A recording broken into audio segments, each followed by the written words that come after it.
Independence Day. The gripping movie novelization. Read to you by Kooky217.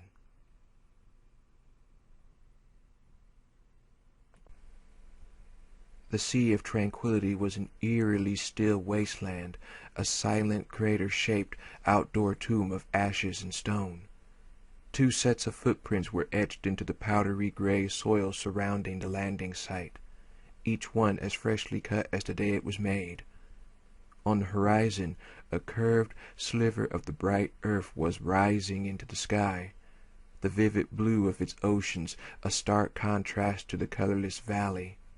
Hammered into the lunar surface were the sensor rods of a seismometer, a square box capable of detecting the crash of a sea-sized meteor at a distance of 50 miles, and on the far side of the camp, an American flag waving proudly in a non-existent breeze.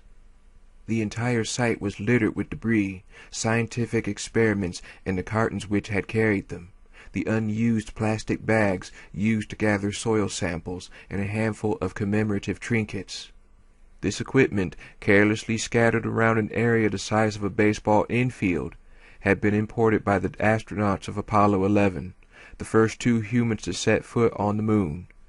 When they left, they jettisoned everything deemed non-essential for the ride back home. Armstrong and Aldrin had taken one giant step for man and left behind a ton of garbage for moonkind.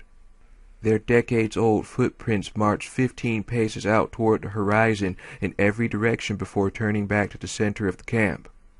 Seen from high above, they formed a pattern in the sand like a large, misshapen daisy.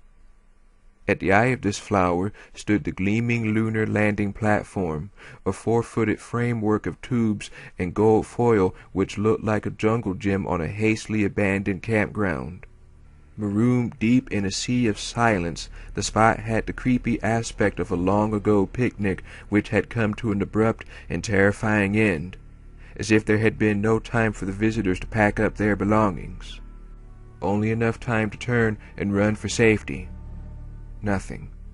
Not a single grain of sand had moved in all the years since the Earthling's departure. But something was beginning to change. Gradually, an infinitesimal churning began to engulf the area. For many hours it was nothing more perceptible than the disturbance caused by the fluttering of a moth's wings at a distance of 1,000 paces. But it grew steadily, inexorably into a tremble. The electric needles inside the seismometer skittered to life. The machine's sensors shot awake and began to scream their warning to the scientists on Earth. But the moon's extremes of heat and cold had disabled its radio transmitter within days of it first being planted. Like a night watchman with his tongue cut out, the small device struggled hour after hour to sound the alarm as the rumbling grew. A single grain of sand tumbled down the edge of a footprint, then another, and another. As the quaking blossomed into a deep rumble, the stiff wire sewn into the bottom seam of the American flag began to wobble back and forth.